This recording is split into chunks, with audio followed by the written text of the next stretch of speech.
Hello everyone, welcome to the channel. Today's video is in today's video we are going to do lesson number 10, the rehearsal of class 10th enrichment reader. This is going to be a very detailed explanation video, word to word explanation we will be doing. Okay, so let's begin. In the first few minutes I'll introduce you to the story and with the characters, then I will read every single line and will side by side explain that to you. So let's begin. The rehearsal. Now firstly let's break the name of the lesson. The rehearsal. Now what do we mean by rehearsal? Rehearsal means a practice or trial performance of a play or other work or any performance for later public performance. Rehearsal. Now you can imagine, देखो आप school में, जैसे आपने कोई school में play में participate करा है, कोई म्यूज़िक एक्टिविटी है, कोई आपने स्किट तैयार करी है अपने स्कूल में, तो आप क्या करते हो, सीधा फाइनल परफॉर्मेंस नहीं करते, आप रिहर्सल करते हो स्कूल में अपने टीचर के साथ, और आपके जो भी उस पर्टिकुलर एक्ट के, प्ले के, स्किट के जो मेंबर्स होते हैं वो सारे बच्चे मिलकर स्कूल में रिहर्सल करते हैं. कोई डांस परफॉर्मेंस आपको देनी है, कोई कोरियोग्राफी आपको प्रेजेंट करनी है, एनुअल फंक्शन पे आपको परफॉर्मेंस देनी है, किसी इंटर स्कूल कॉम्पिटिशन में पार्टिसिपेट करना है, तो हम रिहर्सल करते हैं, पहले सीखते हैं और परफॉर्मेंस की प्रैक्टिस करते हैं. फाइनल परफॉर्मेंस से पहले सेवरल रिहर्सल्स, कई रिहर्सल्स करते हैं. ठीक है, तो ये एक प्ले है, अ play on a rehearsal. Okay, और यहाँ ये जो इंट्रोडक्शन पार्ट है ये आपको अच्छे से बताएगा. तो अब पहले कनेक्ट पार्ट पे आ जाते हैं. Do you prefer to watch films और प्लेज, वाई? ये क्वेश्चन है कि क्या आपको फिल्म्स देखना पसंद करते हो आप, या फिर आप प्लेज देखना पसंद करते हो. फिल्म जैसे मूवीज़ जो हैं, और प्लेज क्या हैं, जैसे आप स्कूल में परफॉर्म करते हो इस तरीके के स्किट्स, प्लेज, ये सारी चीज़ें. ओके, जिसमें डायलॉग्स होते हैं, बहुत अलग अलग कैरेक्टर्स होते हैं. ठीक है, वाई. और अब आपकी जो भी चॉइस है आपको उसका रीज़न देना है. So this is your own personal question. Whatever you like you can answer according to that. Now we will start from here. This is an extract from A Midsummer Night's Dream, a famous comedy by William Shakespeare. ये एक extract है. Extract मतलब जब एक लंबी story, एक लंबे novel का कुछ पार्ट हमें दे दिया जाता है, so that is called extract. तो ये एक बहुत फेमस कॉमेडी जो विलियम शेक्सपियर के द्वारा लिखी गई है. The comedy's name is a midsummer night's dream. इस कॉमेडी का एक छोटा सा पार्ट है हमारे पास, एक एक्सट्रैक्ट है, and it is by William Shakespeare. ठीक है, विलियम शेक्सपियर के द्वारा ये लिखी गई है. अब आपकी बुक में जो अबाउट द ऑथर है, अबाउट विलियम शेक्सपियर, लास्ट में बताया गया है, यानी कि चैप्टर के लास्ट में जब हम पूरा पढ़ लेते हैं. But I want you to understand about the author पहले, बिफोर हैंड. ठीक है, तो हम पहले पढ़ेंगे अबाउट द ऑथर. तो अब हम पेज 104 पर आ गए हैं, वो स्टोरी में वापस जाएंगे. But firstly no the author, William Shakespeare. ठीक है, इनके आपने पिछली अपनी जो क्लासेस हैं उनमें भी काफ़ी सारे इनकी पोएम्स, इनके सोनेट्स वगैरह आपने पढ़े होंगे. ठीक है, विलियम शेक्सपियर फ्रॉम 1564 टू 1616 इनका लाइफ स्पैन है. Death time 1616 and birth was in 1564. is considered by many to be the greatest writer in the English language. William Shakespeare को बहुत लोगों के द्वारा इंग्लिश लैंग्वेज का ग्रेटेस्ट राइटर कंसिडर किया जाता है among all the writers that are there. ठीक है, जो इंग्लिश में लिखते हैं. Next is, apart from his plays he has 154 sonnets, 2 long narrative poems and several other poems to his credit. Apart मतलब के अलावा, इनके प्लेज के अलावा उन्होंने 154 sonnets लिखे हैं, 2 लंबी नरेटिव, पूरा मतलब लंबी लंबी पोम्स लिखी हैं, और बहुत सारी अलग कई पोम्स उन्होंने लिखी हैं, उनके क्रेडिट में आती हैं कि उनके द्वारा लिखी गई हैं. सोनेट्स क्या होता है मैं अभी आपको बताती हूँ इन फ्यू मिनट्स. ठीक है, it is also given in your book, so will go there. His plays have been translated into almost all major living languages and continue to be studied, interpreted and performed in myriad political and cultural milieus across the globe. इनके जो plays हैं उन्हें लगभग दुनिया में हर एक जो major language है, बहुत सारे लैंग्वेजेस हैं लेकिन कुछ लैंग्वेजेस मेजर लैंग्वेजेस होती हैं, तो जो जिंदा है, जिंदा यानी कि जो लोगों के बीच में आज भी प्रेजेंट है, वो मेजर लैंग्वेज में ऑलमोस्ट हर मेजर लैंग्वेज में इनके प्लेस को ट्रांसलेट करा गया है, यानी कि ओरिजिनल इन्होंने जिस भाषा में वो लिखे इंग्लिश में, उसके अलावा भी अलग अलग लैंग्वेजेस में ट्रांसलेट करके लोग उसे पढ़ रहे हैं। और इनके जो प्लेस हैं उन्हें आज भी पढ़ा जा रहा है, आज भी इनके बारे में विचार करे जा रहे हैं। और इनके जो प्लेस हैं परफॉर्म किए जाते हैं पॉलिटिकल और कल्चरल मिलियूज में। मीरियड मीन्स असंख्य, असंख्य मीन्स मैनी, बहुत सारे पॉलिटिकल और कल्चरल मिलियूज यानी कल्चरल मिलियूज यानी कि एक तरीके से सोशल एनवायरनमेंट, ठीक है, जिसमें हम रह रहे हैं across the globe. Across the globe means world wide, अलग अलग जगह इनके प्लेस को परफॉर्म किया जाता है। Some of his other great plays are, अब इनके कुछ बहुत ही फेमस अच्छे ग्रेट प्लेज के नाम हमें दिए गए हैं। Hamlet, Othello, King Lear, the Merchant of Venice and Twelfth Night. After his death, another great author of the age, Ben Jonson, wrote, "He was not of an age, but for all time." उनकी death 1616 में, उनकी death के बाद उस समय के, उस particular age के यानी कि उस पर्टिकुलर पीरियड के एक जो बहुत ही ग्रेट ऑथर हुए हैं बेन जॉनसन, उन्होंने विलियम शेक्सपियर के बारे में लिखा कि वो एक एज के, एक पर्टिकुलर टाइम पीरियड के नहीं थे, वो लाइफ वो ऑल टाइम के हैं। He is of all time, he is for all time, ठीक है। ये इनकी तारीफ में ये शब्द लिखे गए by another great author of the age, यानी कि जिस समय विलियम शेक्सपियर थे उस समय बेन जॉनसन भी एक बहुत ही ग्रेट ऑथर थे, ठीक है। Now I will tell you the meaning of sonnets. आपकी बुक में इस चैप्टर के बाद थोड़े से पेजेस आप जब टर्न करोगे तो आपको मिलेगा ये टाइप्स ऑफ पोएट्री का एक पेज मिलेगा जहाँ पे सॉनेट्स आपको एक्सप्लेन किया गया है। So let us understand what sonnets are. और ये जो पिक्चर है, this is pictures of William Shakespeare. Sonnets are 14 line poems that are usually written about romance and love. Sonnets क्या होती हैं? ऐसी पोम्स जिनमें 14 लाइनें होती हैं और यूजुअली सॉनेट्स किसके बारे में लिखे जाते हैं? रोमांस के बारे में, लव के बारे में। Some of the most famous sonnets have been composed by William Shakespeare. दुनिया के जो कुछ मोस्ट फेमस सॉनेट्स में जो गिने जाते हैं वो किसके द्वारा लिखे गए हैं? विलियम शेक्सपियर के द्वारा। Now we are going to start the chapter, so let's begin. The play begins as Theseus, Duke of Athens, is preparing for his wedding to Hippolyta, Queen of the Amazons, with a 4-day revelry. तो ये जो play है A Midsummer Night's Dream, ठीक है, ये जो play है कैसे बिगिन होता है कि जो दीजियस हैं, ठीक है, ड्यूक ऑफ एथेंस, ड्यूक मतलब मेल रूलर जैसे राजा, तो एथेंस के जो ड्यूक हैं, जो राजा हैं, दीजियस उनका नाम है, वो क्या कर रहे हैं? अपनी शादी की तैयारियां कर रहे हैं। किसके साथ उनकी शादी होगी? हिप्पोलिटा के साथ। हिप्पोलिटा कौन है? अमेज़न्स की क्वीन है, ठीक है। तो दीजियस और हिप्पोलिटा की शादी है एंड वो अपनी शादी में क्या प्रिपेयर कर रहे हैं? एक 4 दिन की रेवेलरी यानी कि 4 दिन की दावत। कौन प्रिपेयर कर रहे हैं? Theseus who is duke of Athens, right. Theseus asks Philostrate. अब नेक्स्ट कैरेक्टर आते हैं फिलोस्ट्रेट, ठीक है। कैरेक्टर जो हम पढ़ेंगे उसके कैरेक्टर्स तो अलग हैं, लेकिन since this is an extract तो हमें पता होना चाहिए कि ये किस चीज़ की रिहर्सल कर रहे हैं, तो अभी आपको यहाँ पता लगेगा। Theseus asks Philostrate his master of the revels to find amusements appropriate for the occasion. जो दीजियस हैं जिनकी शादी है हिप्पोलिटा के साथ, वो फिलोस्ट्रेट को कहते हैं कि तुम अम्यूजमेंट्स यानी कि मनोरंजन ढूंढो जो हमारी ओकेजन यानी कि शादी के लिए अप्रोप्रिएट यानी कि उचित होगा, करेक्ट होगा, ठीक है। और फिलोस्ट्रेट कौन है? He is master of the revels. Revels कौन है? तो मास्टर ऑफ द रिवल्स हैं। अब एक्चुअली ये एक कोर्ट ऑफिशियल हैं जो कि रिस्पॉन्सिबल हैं कोर्ट एंटरटेनमेंट्स को देखने के लिए। कहने का मतलब जो फिलोस्ट्रेट हैं, he is master of the revels, और जो भी noble master of the revels होता है उसका काम यही है कि उसे कोर्ट में जो भी एंटरटेनमेंट्स हैं वो उन सब का ध्यान रखना होता है और उसकी रिस्पॉन्सिबिलिटी लेनी होती है, ठीक है। समझ में आया? In this scene we are introduced to a band of Athenian craftsman who are rehearsing a play which they want to perform. इस सीन में जो हम अभी आगे अपना पढ़ेंगे, हमें किनके साथ इंट्रोड्यूस करवाया गया है? एथेनियन क्राफ्ट्समैन के एक बैंड से इंट्रोड्यूस करवाया गया है। और ये जो बैंड है क्राफ्ट्समैन का, ये एक प्ले की रिहर्सल कर रही हैं, वो प्ले जो वो परफॉर्म करेंगे उनकी शादी पे, क्योंकि एंटरटेनमेंट के लिए देयर शुड बी समथिंग। तो ये रिहर्सल किसकी हो रही है? उनकी शादी वाले दिन परफॉर्म किए जाने वाले प्ले की।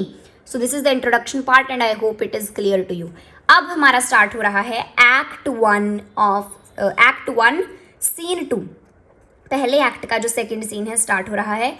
Meet the characters. अब कैरेक्टर्स से इंट्रोडक्शन अपनी करवाते हैं, ठीक है। तो ये कलर्ड जो लिखे हैं दीज आर नेम्स और आगे उनका प्रोफेशन है। ये क्राफ्ट्समैन है तो देखो सबके क्राफ्ट्समैन प्रोफेशन है, ठीक है। पहले है क्विंस। अब यहाँ पे जो आपको इस पार्ट में जो नाम दे रखे हैं, ये दे रखे हैं आपको छोटे नाम, मतलब शॉर्ट नेम, ठीक है। लेकिन इनके जो पूरे नाम है वो आगे जब इनके डायलॉग्स आएंगे, ठीक है, वो पूरा सिनेरियो चलेगा तो वो आपको तब समझ आएगा।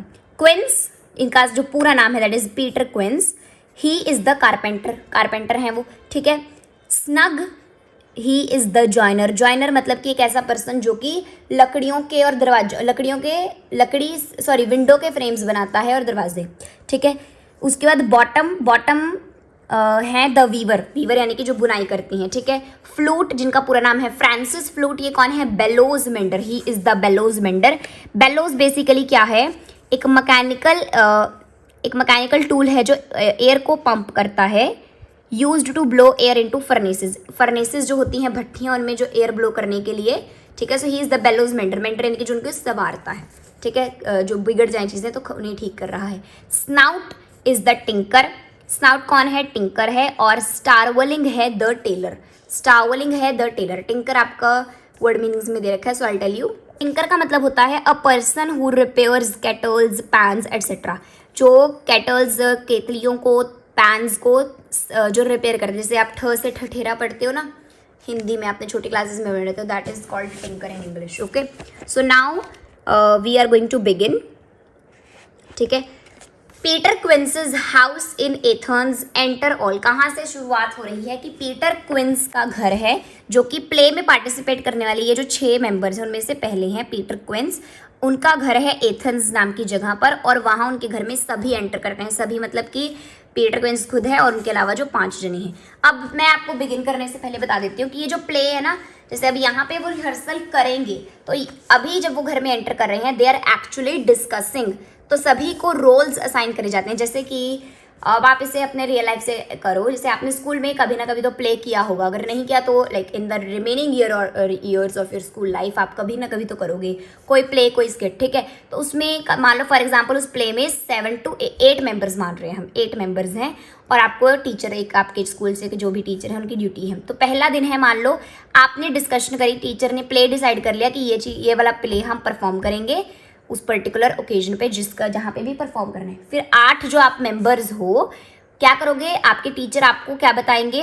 गैदर करके प्ले दिखाएंगे और सबसे पहले कैरेक्टर्स देंगे कि ये जो पर्सन है, स्टूडेंट ए है, इसका ये कैरेक्टर है, बी नाम का स्टूडेंट है, उसका कोई दूसरा कैरेक्टर है। इस तरीके से आपको आपके कैरेक्टर्स समझाए जाएंगे, आपको रोल आपका दिया जाएगा, ठीक है ना, वो पर्टिकुलर। फिर आपको डायलॉग्स दिए जाएंगे, आप याद करोगे, प्रैक्टिस करोगे, वो सारी चीज़ें आपको पता ही है, ठीक है। तो यहाँ पे वो एक्चुअली रिहर्सल तो कर रहे हैं, लेकिन अभी क्या है, पहले वो जो हमें यहाँ दिया गया है, दे आर एक्चुअली डिस्कस कर रही हैं कि अच्छा ये रोल मैं प्ले करूँगा, दूसरे वाला तुम करोगे। तो कौन बता रहा है? पीटर क्विंस जो है, द कारपेंटर, उन सभी को रोल्स बताता है कि तुम्हारा ये रोल होगा, तुम्हारा ये रोल है और मेरा ये रोल है, अपना भी डिसाइड कर लेता है, ठीक है। फिर जो बॉटम है, सबसे ज़्यादा डायलॉग्स आपको क्विंस के और बॉटम के देखने को मिलेंगे।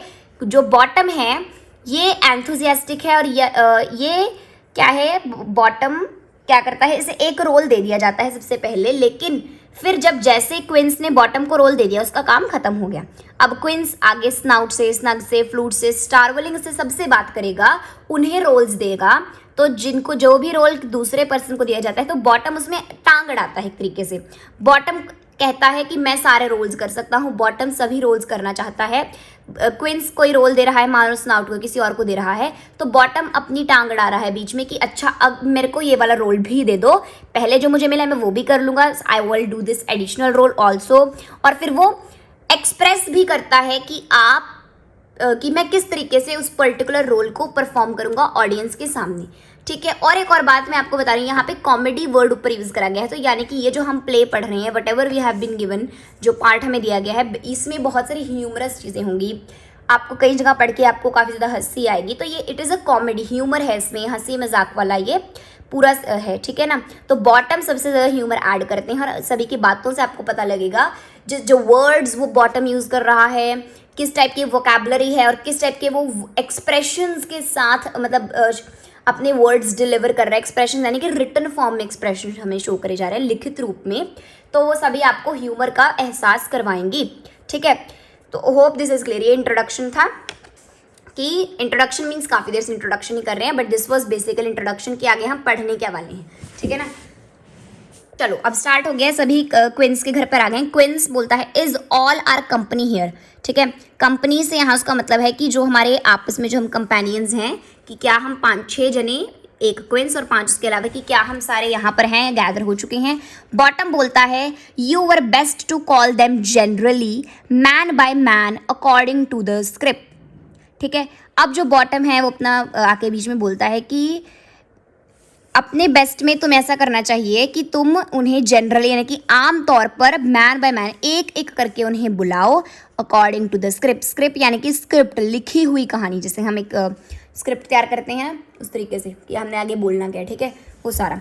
तो बॉटम क्विंस को एडवाइस करता है कि तुम एक एक करके सभी आदमियों को बुलाओ, स्क्रिप्ट के अकॉर्डिंग, जो स्क्रिप्ट जैसे यहाँ पे देखो उनके हाथ में जो ये लिस्ट है, इसके अकॉर्डिंग बुलाओ और उन्हें बताते रहो। क्विंस बोलता है here is the scroll of every man's name which is thought fit through all Athens to play in our interlude before the duke and the duchess on his wedding day at night.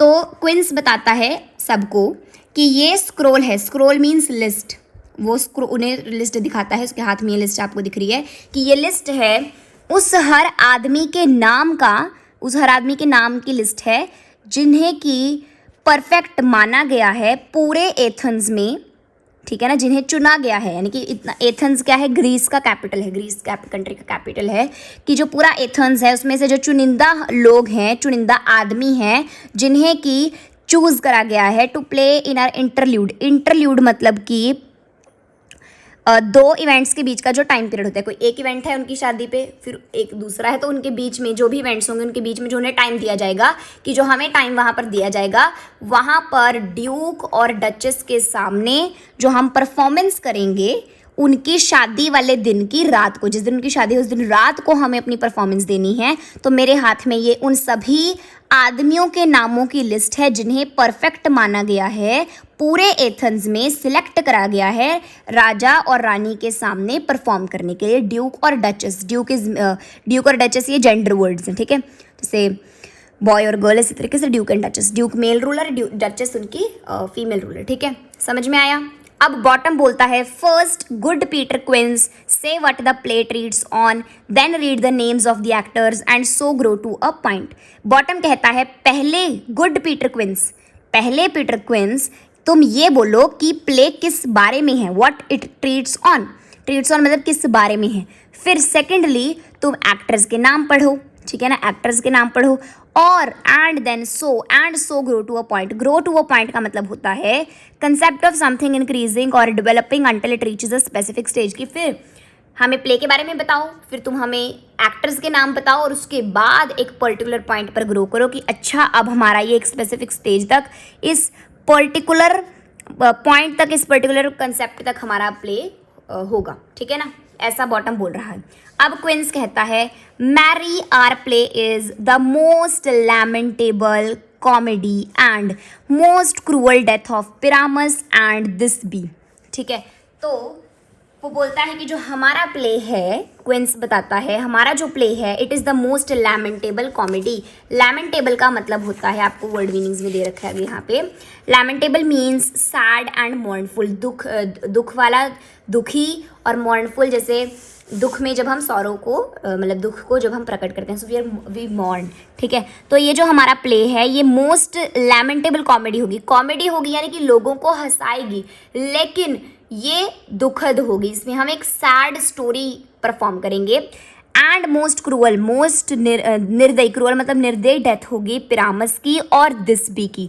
अब ये Pyramus और दिसबी कौन है? उनके play के characters के नाम हैं, ये तो उनके अपने नाम हैं रियल लाइफ में। अब जो वो प्ले परफॉर्म करेंगे ये प्ले के कैरेक्टर्स हैं। एक्चुअली क्या कह सकते हो आप इसे, it is a play in a play, यानी कि विलियम शेक्सपियर एक कॉमेडी लिख रहे हैं अ मिडसमर नाइट्स ड्रीम, जिसका एक्सट्रैक्ट हमें यहाँ दिया गया है, लेकिन उस कॉमेडी के अंदर यहाँ पे कॉमेडी परफॉर्म करी जा रही है। आप समझ रहे हैं? I hope you are understanding what I am trying to से।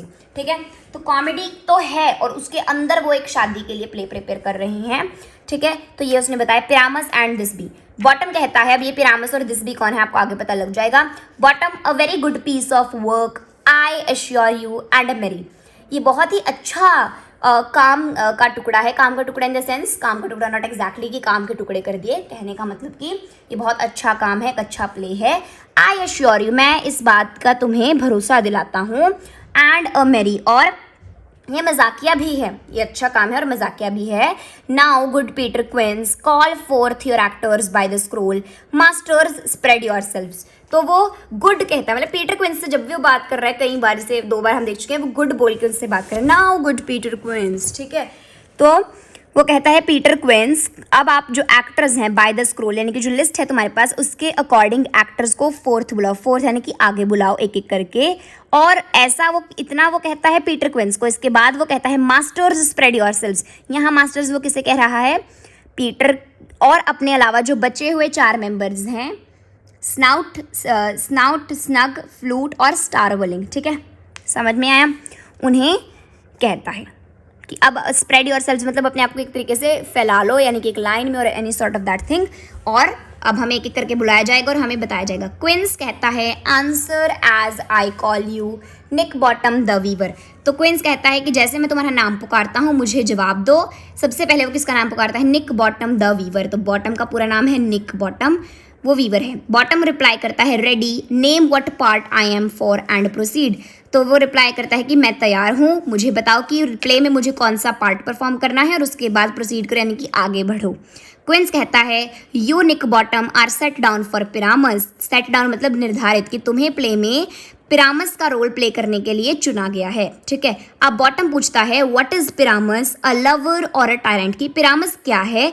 एक लवर है, एक आशिक है, या एक टायरेंट है, यानी कि एक अत्याचारी ऑप्रेसिव रूलर है। ठीक है ना, ये तुम्हें बताना है। यहाँ तक कॉन्वर्सेशन हमारी पूरी हो चुकी है। Now moving to page number 100। अब उसके रिप्लाई में क्विंस कहता है a lover that kills himself most gallantly for love.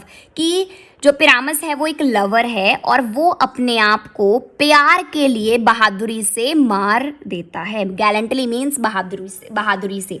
Bottom कहता है that will ask some tears in the true performing of it. तो अब वो ये समझ चुका है, अच्छा वो प्यार का लवर है, वो किसका? दिसबी का। ठीक है, वो आगे उसे बताया दिया जाएगा। अच्छा, वो अपने आप को मार लेता है। तो अब बॉटम का रिप्लाई आता है कि जो हम जब इसे ट्रू परफॉर्म करेंगे, ट्रूली जब हम एक मतलब एक अपने प्ले को रियलिटी टाइप में, अच्छे से बहुत रियलिटी में परफॉर्म करना चाहेंगे, तो इस एक्ट के लिए मुझे तो कुछ आंसू भी बहाने पड़ेंगे, क्योंकि अब वो अपने आप को मार रहा है, उसने वो लवर है, तो आंसुओं की तो ज़रूरत पड़ेगी, ऐसा बॉटम ने बोला। ठीक है, if I do it let the audience look to their eyes I will move storms. तो कहता है कि अगर मैंने ऐसा कर दिया, अगर मैंने आंसू बहाए, तो ऑडियंस को अब उनकी आंखों में देखने देना। ठीक है, वो अपनी आंखों में, अगर ऑडियंस अपनी आंखों में देखेगी तो उन्हें क्या दिखेगा कि उनकी आंखों में से आंसू आ रही हैं। मैं इतना अच्छे से परफॉर्म करूंगा। आई विल मूव स्टॉर्म्स। अब आई विल मूव स्टॉर्म्स का लिटरल मतलब तो क्या होगा कि मैं तूफानों को हिला दूंगा, लेकिन यहाँ पे इसका वो मतलब नहीं है। इसका मतलब क्या है? मूव का इस लाइन में आई विल मूव स्टॉर्म्स, ध्यान से सुनना, मूव का मतलब क्या है? अफेक्ट और स्टर अप इमोशंस। मूव यानी कि यहाँ पे इमोशंस को अफेक्ट करने की बात करी जा रही है, कि जो ऑडियंस है उसके इमोशंस को अफेक्ट करा जाएगा। स्टॉर्म्स मतलब पावरफुल इमोशंस, की उनके जो पावरफुल इमोशंस होंगे उन्हें मैं अफेक्ट करूंगा, किनके? ऑडियंस के। ठीक है, ऑडियंस जो होगी। I will condole in some measure. Condole मतलब होता है शोक प्रकट करना। मैं कुछ तरीके से, किसी तरीके से शोक प्रकट करूंगा, दुख प्रकट करूंगा अपनी परफॉर्मेंस में, ताकि ऑडियंस को लगे कि हाँ, लवर जो है पिरामस उसे दुख है, he is in sorrow. To the rest yet my chief humour is for a tyrant. लेकिन बाकी जो बची हुई परफॉर्मेंस है, टू द रेस्ट मेरा जो चीफ ह्यूमर है वो एक टायरेंट वाला है, यानी कि वो कह रहे हैं कि मैं ह्यूमरस, यानी कि चीफ ह्यूमर से, यानी कि यहाँ पे मतलब है जो मेन, वो जो वहाँ पे हंसी मजाक प्रकट करेगा, वो कह रहे हैं कि चलो ठीक है, मेरे को एक लवर का रोल प्ले करना है, मैं लवर के रोल में आंसू तो बहाऊंगा ही, लेकिन मैं एक अलग तरीके से भी ह्यूमर ऐड करूंगा, ऐसा लगेगा कि वो टायरेंट है। ठीक है, आप समझ रहे हो कि वो ऑप्रेसिव तरीके से लगेगा, ऑप्रेसिवनेस हल्की सी अपने ह्यूमर ऐड करने के लिए I will show some, I will be like a tyrant, लेकिन एक्चुअल में वो क्या है, लवर ही है, यानी कि ह्यूमर ऐड करने की बात करी जा रही है। I could play Ercles rarely और a part to tear a cat in to make all split. I could play Ercles rarely, ERCLES क्या है, अब देखो यहाँ पे referred to as Hercules, humorous pronunciation. अब जो बॉटम है वो बहुत ज़्यादा ना मजाकिया है, ठीक है ना, बहुत ज़्यादा मजाकिया है। अब वो यहाँ पे हरक्यूल्स प्रोनाउंसिएशन है, लेकिन इसको वो इस अर्सल जर्सल बोल रहा है, so he is adding humour, humour मजाकिया प्रोनाउंसिएशन वो कर रहा है कि मैं हरक्यूल्स प्ले करूँगा, ठीक है ना, और a part to tear a cat in to make all split, ताकि सबको मैं स्प्लिट करवा सकूं एंड ह्यूमर ऐड कर सकूं। To tear a cat in का मतलब होता है, to tear a cat in means rant and rave. Rant and rave means शेखी दिखाना और बड़बड़ाना। रैंट एंड रेव यानी कि शेखी दिखाना और बड़बड़ाना। तो वो क्या कह रहा है कि जब मैं परफॉर्म करूंगा, when I will be performing, तो उस टाइम पर मैं अरसल्स को रेयरली परफॉर्म कर पाऊंगा और शेखी दिखाकर बड़बड़ाऊंगा। और क्या बड़बड़ाएगा, ये पोम उसने यहाँ पर हमें एक दिया है, क्या वो बड़बड़ाएगा, क्या वो बोलेगा। The raging rocks and shivering shocks. Raging मतलब एंग्री, तो गुस्से वाले पत्थर रॉक्स एंड शिवरिंग शॉक्स, कांपते हुए shocks, shall break the locks, जो गुस्से से भरे हुए पत्थर हैं और कांपते हुए जो शॉक्स हैं वो क्या कर देंगे, लॉक्स को, तालों को ब्रेक कर देंगे। किसके तालों को, ऑफ प्रिजन गेट्स, जेल के तालों, जेल के दरवाजे गेट्स के जो लॉक्स उन्हें ब्रेक कर देंगे। एंड फिबस कार, और फिबस नाम की पर्सन जो है इनकी कार को ब्रेक कर देगा। ब्रेक नहीं करेगा। And Phibbus car shall shine from far, और इनकी जो कार है वो बड़ी दूर से चमकती हुई दिखेगी। And make and mar the foolish fates. Make and mar मतलब make and mar the foolish fates. The foolish fates, जो फेट्स हैं मूर्ख बेवकूफ़ जो हैं। और ये वो ऐसा वो क्यों बोल रहा है, वो हमें वो एक्सप्रेस कर रहा है, वो बता रहा है यहाँ पर कि वो किस प्रकार से परफॉर्मेंस देना चाहता है, किस तरीके से परफॉर्मेंस देना चाहता है। बॉटम किसकी परफॉर्मेंस की, जो उसने चीफ ह्यूमर ऐड करना है, टायरेंट वाला, ठीक है। नाउ दिस वॉज लॉफ्टी, अब खुद से ही वो बोलकर, खुद से अपने डायलॉग्स अब वो बोल करके अच्छा मैं ऐसे ऐसे परफॉर्म करूंगा अपने पार्ट को, फिर वो बोलता है ये लॉफ्टी था, दिस वॉज लॉफ्टी, यानी कि ये बुलंद था, ये काफ़ी इसमें बुलंद है ये, और ये लॉफ्टी है, ये तो मैं करके रहूँगा। Now name the rest of the players, फिर वो फिर से पीटर क्विंस को कहता है कि चलो अब तुम बाकी के जो प्लेयर्स हैं, यानी कि जो बाकी के मेंबर्स होंगे उनका नाम बताओ। This is Ercles vein, a tyrant's vein, a lover is more condoling. ये जो है ना अर्सल्स की वेन है, यानी कि गुण है। अर्सल्स यानी कि फिर से रॉन्ग प्रोनाउंसिएशन क्या है, हरक्यूल्स, ये हरक्यूल्स की वेन है, जो कि मोस्ट ऑप्रेसिव रूलर गिने जाते हैं हरक्यूल्स, ठीक है। तो उनकी वेन है, उनके गुण हैं, एक टायरेंट, एक ऑप्रेसिव रूलर के गुण हैं ये, लेकिन एक लवर जो होता है वो तो मोर कॉन्डोलिंग होता है। कॉन्डोलिंग यानी कि शोक प्रकट करता है, लेकिन मैं अपना जो परफॉर्मेंस दूंगा, मैं लवर का परफॉर्मेंस तो दूंगा ही, but I will little add tyrant there, tyrant के कैरेक्टर्स, गुण, वेन ऐड करूंगा मैं वहाँ पर। अब यहाँ पर पीटर क्विंस का रोल खत्म हुआ और आपको समझ आ गया होगा होपफुली कि वो किस प्रकार से अपने रोल को प्ले करना चाहता है। अब हम आ चुके हैं अगले पार्ट पर। अब जो क्विंस है, जो पीटर क्विंस है, वो कहते हैं फ्रांसिस फ्लूट, तो वो कहते हैं क्विंस कहते हैं Francis flute the bellows Mendhar. अब वो अगले प्लेयर का नाम पुकारता है, जो कौन है, फ्रांसिस फ्लूट पूरा नाम है, जो कौन है, बेलोज मेंडर है, हमें पहले से ही पता लग गया है। फ्लूट जवाब देता है हेयर पीटर क्विंस, मैं यहाँ हूँ पीटर क्विंस। क्विंस कहता है Flute you must take Thisbe on you, कि तुम्हें दिस बी का रोल करना चाहिए। अब फ्लूट पूछता है दिस बी क्या है, अ वैंडरिंग नाइट, कि दिस बी क्या है, क्या वो एक आवारा फिरता हुआ एक वॉरियर है, नाइट है, नाइट यानी कि जैसे एम्पायर्स में है ना, राजाओं के वहाँ पे नाइट्स होते हैं, KNIGHT।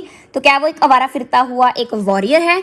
क्विंस कहता है it is the lady that Pyramus must love, क्योंकि पिरामस एक लवर है। तो ये क्विंस रिप्लाई करता है कि जो दिस भी है वो औरत है जिससे पिरामस प्यार करेगा, जो जिससे पिरामस प्यार दैट पिरामस मस्ट लव। ठीक है, अब जो फ्लूट है वो क्या कहता है? ने faith let me not play a women I have a beard coming. ने यानी कि अस्वीकार करता है, ने मीन्स एक तरीके से नो बोलता है, फेथ यानी कि बिलीव, कि मुझे मानो, मेरे अंदर फेथ रखो, मेरे को एक वुमेन का रोल प्ले करने के लिए मत दो, मेरे तो चेहरे पर बियर्ड यानी कि दाढ़ी आ रही है, तो अगर मेरे चेहरे पर बियर्ड आ रही है तो how can I play the role of a woman, ऐसा फ्लूट कहता है। He objects. ठीक है, क्विंस कहता है that's all one, you shall play it in a mask and you may speak as small as you will. ठीक है, तो वो कह रहा है कि यही एक रोल है जो तुम्हारे लिए है और तुम्हें इस रोल को एक मास्क पहनकर प्ले करना है। तुम अपने मुंह पर एक मास्क पहनोगे और फिर इस रोल को प्ले करोगे और तुम्हें बहुत as small as you will, बहुत ज़्यादा छोटा, इतना कम, इतना आराम से जितना तुम चाहो उतना बोलना है तुम्हें। ठीक है ना। हश्ड टोन, अब as small as you will का मतलब होता है हश्ड टोन, एक तरीके से हश्ड टोन है टू अवॉइड बीइंग डिस्कवर्ड, यानी कि इतनी आराम से तुम्हें बोलना है सीक्रेटली कि मतलब क्योंकि अब वो लवर्स हैं तो वो चुपके चुपके मिलते हैं, यानी कि ठीक है ना, समझ रहे हो आप, दिस बी और पिरामस। तो तुम्हें इतने आराम से बोलना है कि तुम्हारा सुना बोला हुआ डिस्कवर ना हो पाए कि अच्छा there is a girl, there is Thisbe over there. तो और मोरोवर जो speak as small as you will, ये जो पूरा है ये ऑथर यानी कि विलियम शेक्सपियर की लैंग्वेज के यूज़ का एक क्लासिक एग्जाम्पल है कि वो किस प्रकार से अपने क्रिएशंस अपने उसमें अपनी राइटिंग्स में यूज़ करते हैं लैंग्वेज को। तो ठीक है, this is an example of his, this is an classic example of authors excellent use of language. Now we're moving to the next page. अब जो बॉटम है, एज आई मैंशन, ये बॉटम हर बार टांग अड़ा रहा है, इसका अपना रोल हो गया, लेकिन अब फ्लूट का फ्लूट को उसका रोल समझाया गया है, लेकिन बॉटम अभी भी चुप नहीं रह रहा। ही इज जंपिंग, खुद कूद मार के अपनी बात बीच में बोल रहा है। तो बॉटम क्या कहता है? And I may hide my face, let me play Thisbe too. वो कहता है कि मैं अपना चेहरा छुपा लूँगा इस रोल को परफॉर्म करते हुए, मुझे दिस बी का रोल भी प्ले करने दो, मैं पिरामस का भी प्ले कर लूँगा, दिस बी का रोल भी मुझे प्ले करने दो। I will speak in a monstrous little voice, Thisne ah Pyramus my lover dear, thy Thisby dear and lady dear. तो ये अपने वो बता रहा है कि मैं एक हल्की छोटी सी मॉन्स्ट्रस राक्षसी आवाज़ में इस तरीके का ये डायलॉग बोलूँगा, दिसने ah Pyramus my lover dear, Pyramus मेरे प्यारे लवर, मेरे डियर वन। दाई का मतलब होता है योर्स, ये ध्यान से देखना, दाई TH by thy means yours. तुम्हारी दिस बी डियर की मैं अपने लवर पिरामस को छोटी सी मॉन्स्ट्रस लिटिल वॉइस में बोलूँगा रोल प्ले करते हुए, दिस बी डियर, ये जो दिस बी है ये तुम्हारी है, and lady dear and this lady is of yours. ठीक है ना। तो अब जो क्विंस है तो ये ह्यूमरस वे में अपने डायलॉग को प्रेजेंट कर रहा है कि फाइनल परफॉर्मेंस में मैं ऐसा बोलूँगा, मेरे को भी रोल दे दो दिस बी का। लेकिन क्विंस क्या कहता है? No you must play Pyramus and Flute you Thisby. नहीं तुम्हें पिरामस का रोल ही प्ले करना होगा और फ्लूट तुम दिस बी का रोल प्ले करोगे। बॉटम कहता है वेल प्रोसीड, चलो ठीक है आगे बढ़ो, अगले पर्सन पर जाओ। अब क्विंस तीसरे पर्सन को बुलाता है, तीसरा जो मेंबर है प्ले का, that is Robin Starveling the tailor, उसका नाम पुकारता है। अब जो स्टावलिंग है वो रिप्लाई करता है हेयर पीटर क्विंस, यहाँ पर हूँ मैं पीटर क्विंस। ठीक है, अब जो क्विंस है बोलता है Robin Starveling you must play Thisby's mother Tom Snout the tinker. ठीक है, रॉबिन स्टावलिंग को कहता है कि तुम्हें दिस बी की जो लेडी है दिस बी, उसकी मदर का रोल प्ले करना है, टॉम स्नॉट द टिंकर। अब यहाँ पर देखो, इससे पहले हमने क्या पढ़ा कि पीटर क्विंस ने बॉटम को रोल बताया, बॉटम ने रिप्लाई करा। फिर जब उसने फ्लूट को रोल बताया तो फ्लूट के साथ कॉन्वर्सेशन आई और बीच में बॉटम भी टपक पड़ा। लेकिन यहाँ पे थोड़ा उल्टा है कि क्विंस ने रॉबिन स्टावलिंग को उसका रोल बता दिया, लेकिन आगे से रॉबिन स्टावलिंग ने कोई क्वेश्चंस नहीं पूछे और एक ही बार में रॉबिन को उसका रोल बताकर टॉम स्नोट द टिंकर को भी साथ ही पुकार दिया उसने, यानी कि he did not wait and neither Robin Starveling asked any question to Quince कि मैं कैसे प्ले कर पाऊंगा या all those like X Y Z. तो टॉम स्नॉट, अब चौथे मेंबर को भी उसका रोल बताया जाएगा। टॉम स्नॉट द टिंकर को पुकारा गया। स्नॉट ने रिप्लाई करा हियर पीटर क्विंस, तो पूरा नाम है टॉम स्नॉट, ठीक है। अब जो क्विंस है वो कहता है you Pyramus's father, myself Thisby's father, Snug the joiner, you the lion's part, and I hope here is a play fitted. अब वो एक ही लाइन में, क्विंस एक ही लाइन में बचे हुए जो 3 और रह गए हैं, ठीक है ना, उनको उनके रोल बता देता है। पहले वो कहता है यू, यानी कि स्नॉट को कहता है कि तुम पिरामस के फादर का रोल प्ले करोगे, पिरामस जो लवर है उसके फादर का रोल प्ले करोगे। माई सेल्फ, यानी कि वो अपना कहता है कि मेरा जो रोल है, पीटर क्विंस खुद को कहता है कि जो मेरा रोल है, खुद को नहीं मतलब वो सबको कहता है कि जो मैं रोल प्ले करूंगा वो किसका रोल होगा, दिस बी के फादर का रोल मैं प्ले करूंगा।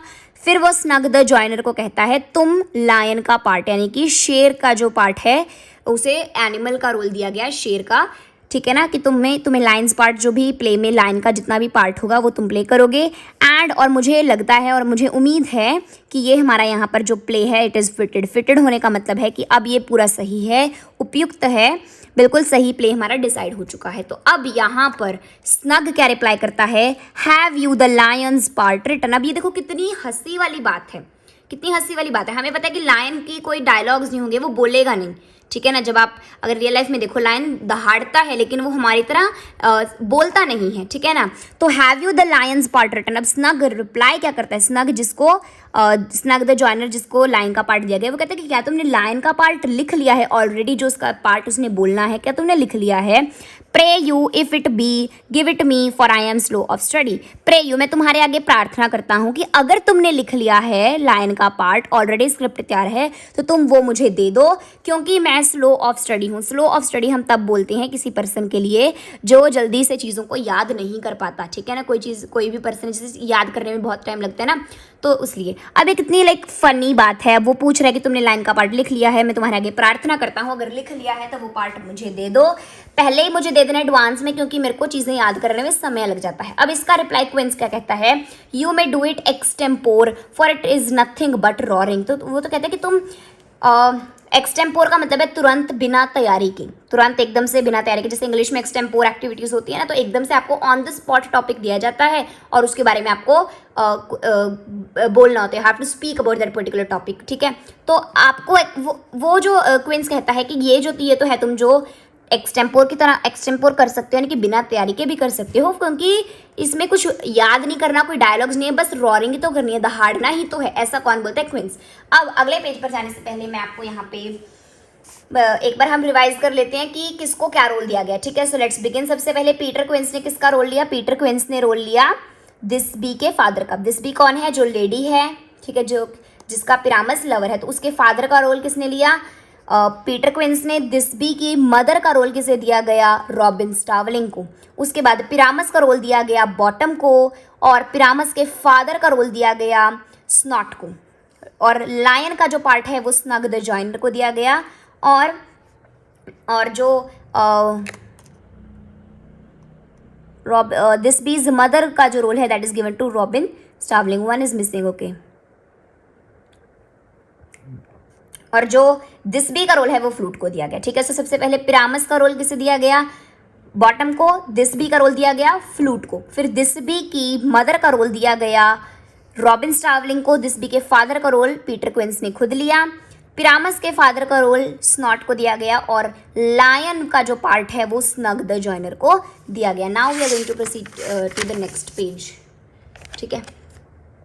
अब बॉटम क्या कहता है, एज यूजुअल अब अपनी टांगड़ा ने आ गया है, let me play the lion too, I will roar that I will do any man's heart good to hear me, I will roar that I will make the duke say let him roar again, let him roar again. जो Bottom है वो कहता है कि पहले वो क्या कह रहा था, मेरे को दिस बी का रोल भी दे दो, अब वो कह रहा है कि मेरे को लायन का जो प्ले पार्ट है वो भी प्ले करने दो, वो भी मेरे को निभाने दो।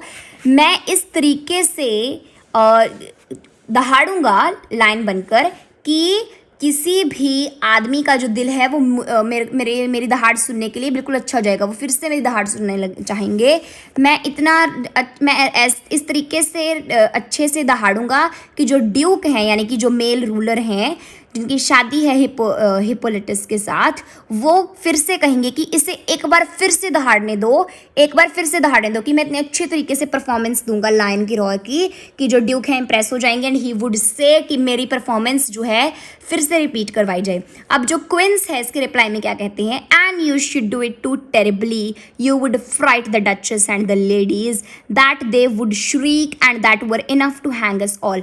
अब क्वींस रिप्लाई करता है कि तुम इसे इतनी ज़्यादा टेरिबली, इतनी डरावने, फ्राइटफुली तुम इसे करोगे, इतनी ज़ोर से तुम दहाड़ोगे डरावने तरीके से कि डचेस जो हैं हिप्पोलिटस उन्हें और जो लेडीज़ हैं, जो औरतें होंगी वहाँ पर ऑडियंस में शादी में, तुम उन सबको डरा दोगे और तुम उन्हें डरा दोगे कि इतना वो डर जाएंगी कि वो श्रीक करेंगे यानी कि वो चीखेंगी, एंड उनकी चीख ही इनफ है हम सभी को हैंग करवाने के लिए यानी कि फांसी देने के लिए। हमें परफॉर्मेंस देनी है, लोगों को ह्यूमर पेश करना है, उन्हें हमें हंसाना है, हमें वहाँ पर ह्यूमर प्रेजेंट करना है, हमें ह्यूमर प्रेजेंट करना है वहाँ पर। लेकिन तुम इतने टेरिबल तरीके से दहाड़ोगे कि डचेस को भी डरा दोगे, लेडीज़ को भी डरा दोगे तो वो चीखेंगे और उनकी चीख इनफ है कि हम सबको फांसी दे दी जाएगी।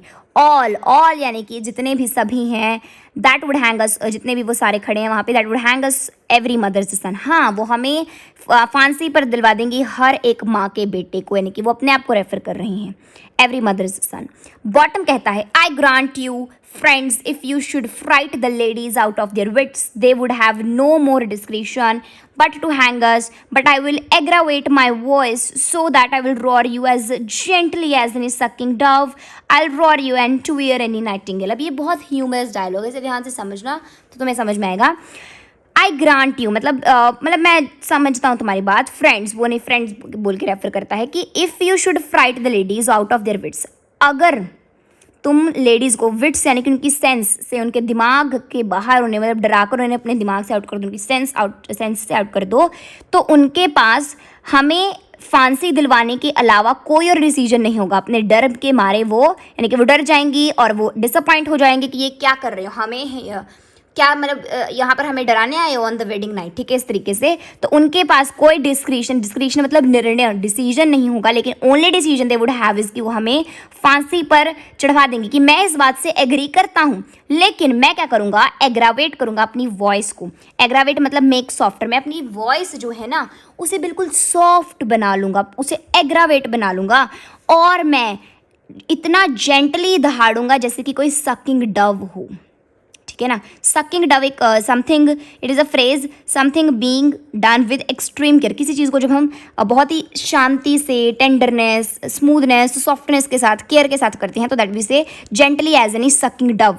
तो और वो कहता है कि मैं इतना जेंटली मतलब बिल्कुल एक जेंटली तरीके से रॉर करूँगा, अपनी आवाज़ को बहुत सॉफ्ट कर लूँगा, और मैं इस तरीके से दहाड़ूंगा and to ear any nightingale, कोई बुलबुल, ऐसा लगेगा कि कोई बुलबुल दहाड़ रही थी। आप समझ रहे हो, Nightingale means Bulbul, to ear any Nightingale यानी कि कोई बुलबुल थी, पूरे का मतलब है कोई बुलबुल थी। So this is really humorous कि दहाड़ना है, दहाड़ना ऐसे कैसे लग सकता है कि कोई बुलबुल दहाड़ रही थी, it was any nightingale. So Bottom is the most humorous character which I have found personally, है ना। बहुत ही ज़्यादा यहाँ पे वो मतलब हंसी मजाक वाली बातें कर रहा है, ठीक है ना। So it is giving us humorous thing. आप देखो क्वींस का डायलॉग आ जाता है, you can play no part but Pyramus, for Pyramus is a sweet faced man, a proper man as one shall see in a summer's day, a most lovely gentleman like man, therefore you must needs play Pyramus. अब वो कहता है कि तुम सिर्फ Pyramus का part play कर सकते हो, उसके अलावा कोई पार्ट प्ले नहीं कर सकते। पिरामस की अब यहाँ पे क्वालिटीज़ हमें बताई गई हैं कि जो पिरामस है वो एक स्वीट फेस्ड मैन है, ठीक है ना, एक प्रॉपर आदमी है। As one shall see in a summer's day, summer's के गर्मियों के दिनों में जैसे हम आदमियों को, जिस तरीके के आदमियों को हम देखते हैं, उस तरीके का वो एक प्रॉपर स्वीट फेस्ड मैन है, और वो एक बहुत ही ज़्यादा लवली जेंटलमैन लाइक मैन है। जेंटलमैन एक प्यारे जेंटलमैन के जैसा मैन है, एक जैसा आदमी है, देयरफॉर इसलिए तुम पिरामस का रोल ही प्ले करोगे। बॉटम कहता है, well I will undertake it, what beard were I best to play it in. अब वो कहता है कि चलो ठीक है, मैं इस रोल को ले लेता हूँ, आई टेक अंडरटेक इट। अब मुझे बताओ कि कौन सी दाढ़ी में मैं इस रोल को बेस्ट, पिरामस के रोल को बेस्ट प्ले कर सकता हूँ।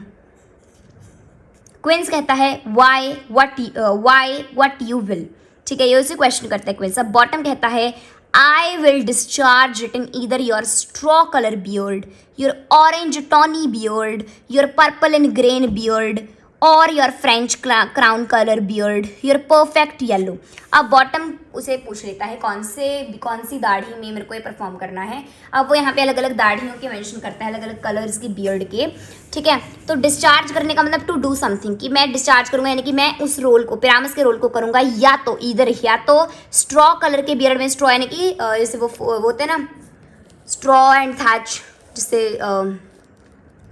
स्ट्रॉ मीन्स भूस, ठीक है ना, जो होता है, तो उस कलर की दाढ़ी से, या फिर ऑरेंज टॉनी बियर्ड, ऑरेंज संतरी और टॉनी यानी कि गहरे पीले रंग की जो दाढ़ी है उसमें, या फिर पर्पल एंड ग्रेन कलर की, पर्पल से कलर की बियर्ड में, या फिर तुम्हारी योर मतलब क्वींस को बोल रहा है तुम्हारी फ्रेंच क्राउन कलर की बियर्ड है, योर परफेक्ट येलो, या फिर तुम्हारा जो परफेक्ट येलो बियर्ड है उसमें परफॉर्म करूं।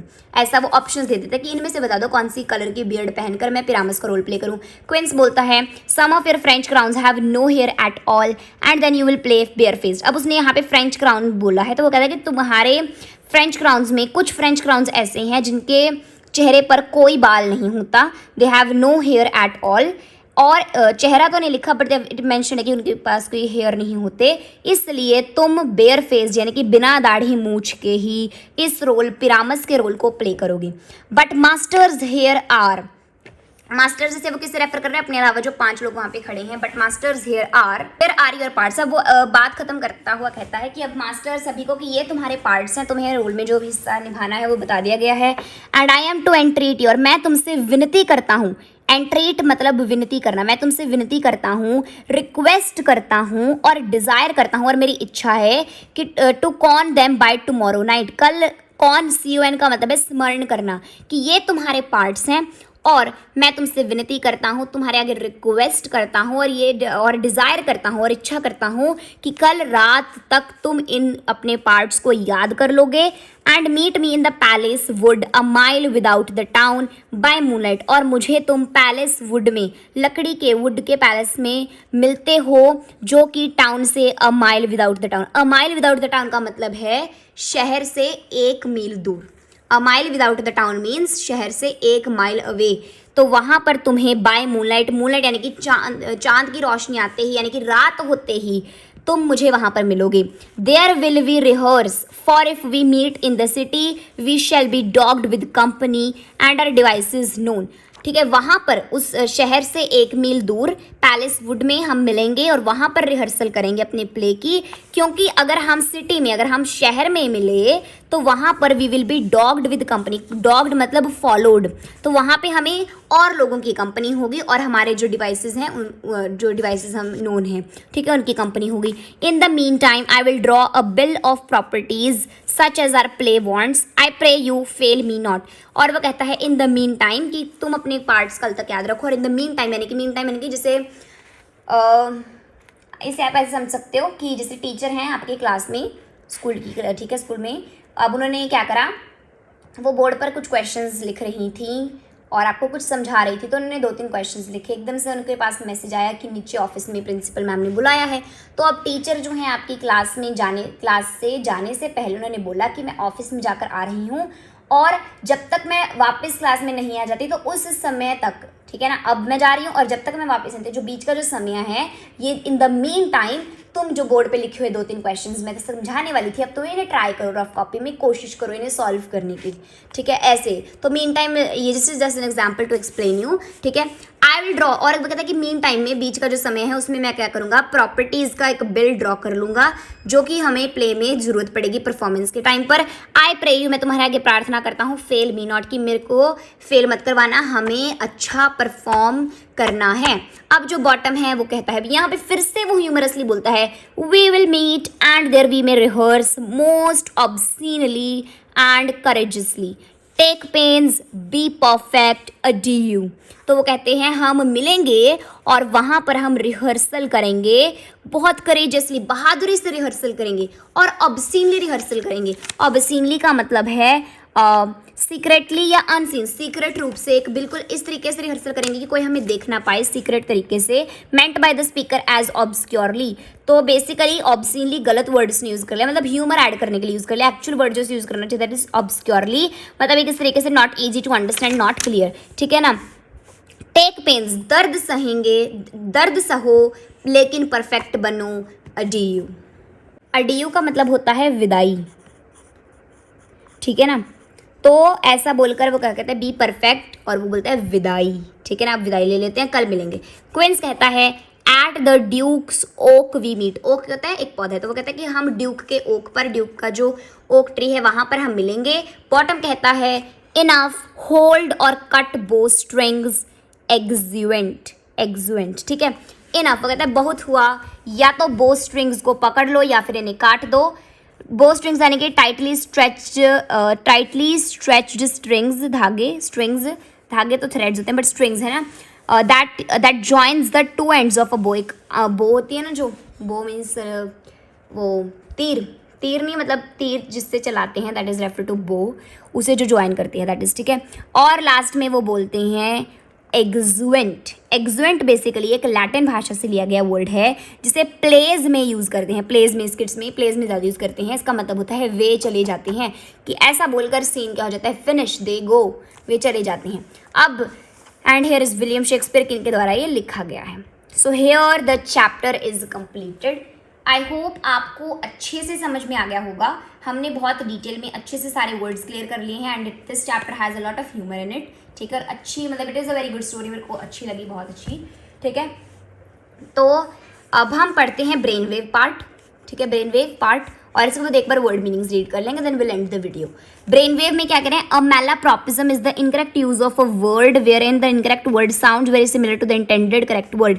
मैलाप्रॉपिज्म बेसिकली उस चीज़ को कहते हैं कि जब हम इनकरेक्ट, गलत शब्द का यूज़ करते हैं, लेकिन जहाँ पर वेयर इन मतलब जिसमें गलत शब्द सही शब्द, इंटेंडेड मतलब जो सही शब्द यूज़ करना होता है उसके जैसे लगता है, सिमिलर लगता है।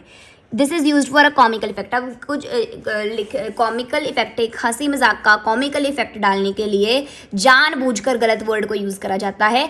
बॉटम क्या करता है, बहुत सारे मैलाप्रॉपिज्म्स यूज़ करता है इस प्ले में, बॉटम, ठीक है।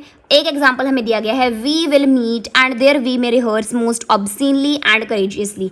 यहाँ पर हेयर इंस्टेड, ये उनका डायलॉग है, ठीक है, यहाँ पे हमने अभी जो ऊपर पढ़ा है, तो यहाँ पे वो कहते हैं कि here instead of using the word seemly Bottom uses obscenely. तो सीमली करेक्ट वर्ड है, लेकिन बॉटम क्या करता है, ऑब्सीनली वर्ड यूज करता है। तो find a few more instances of malapropism from the extract you have read. Instances मतलब पर्टिकुलर एग्जाम्पल्स या अकरेंसेज, आपको और मैलाप्रॉपिज्म इस एक्सट्रैक्ट से ढूंढने हैं जो आपने अभी पढ़ा है। तो this is your task, you can try this. And now we are coming to the word meanings part. तो जो नो द ऑथर है पेज 104 पर, ये तो हम ये वाला पार्ट ऊपर पहले पढ़ चुके हैं। न्यू वर्ड्स एक बार पढ़ लेते हैं, वैसे मैंने साथ साथ पढ़ दिए, but I read once more. Joiner मतलब अ स्किल्ड वर्कमैन, एक who makes the window frames and doors, जो विंडो के फ्रेम्स बनाता है, डोर्स बनाता है, स्किल्ड वर्कमैन है। टिंकर क्या होता है, a person who repairs kettles, pans etcetera. Script means script, script यानी कि जो पहले लिख लेते हैं कि अच्छा अभी ये बोल लिया जाएगा, ठीक है ना। लैमेंटेबल का मतलब होता है सैड या मॉर्नफुल, दुखद या दुख प्रकट करने वाला, लैमेंटेबल शोक प्रकट करने वाला। टायरेंट मतलब क्रूअल एंड ऑप्रेसिव रूलर, निर्दयी और ऑप्रेस करने वाला, दूसरों को नीचा दिखाने वाला रूलर यानी कि शासक, राजा। कॉन्डोल, कॉन्डोल मतलब कि ग्रीफ एक्सप्रेस करना, ग्रीफ यानी कि दुख एक्सप्रेस करना। Make people feel great sorrow, लोगों को भी मतलब दुख इस तरीके से एक्सप्रेस करना कि लोगों को दुख फील करवाना। Chief humour it means wish, main inclination, main किस पर्टिकुलर उसमें झुकाव है, तो वो कहता है चीफ ह्यूमर है जो मेरी इच्छा है। वो टायरेंट का, टायरेंट है ना, वो जो पोएम सी हमने पढ़ी थी, पोम पढ़ी थी, कि इस तरीके से वो अपने डायलॉग्स बता रहा था बॉटम की मैं इस तरीके से प्रेजेंट करूँगा ऑडियंस के सामने। Tear a cat in means rant and rave, शेखी दिखाना और बड़बड़ाना। एग्रावेट का हेयर, हेयर यानी कि इस कंटेक्स्ट में, इस चैप्टर में इसका क्या मतलब है, मेक सॉफ्टर मॉडरेट, अपनी आवाज़ को और मॉडरेट कर लेना, सॉफ्ट कर लेना। डॉग्ड का मतलब है followed. Obscenely means secretly unseen, meant by the speaker, speaker यानी कि निक बॉटम, एज ऑब्सक्योरली, ठीक है ना। So here we have completed the chapter, hopefully you have understood it nicely. Thank you for watching.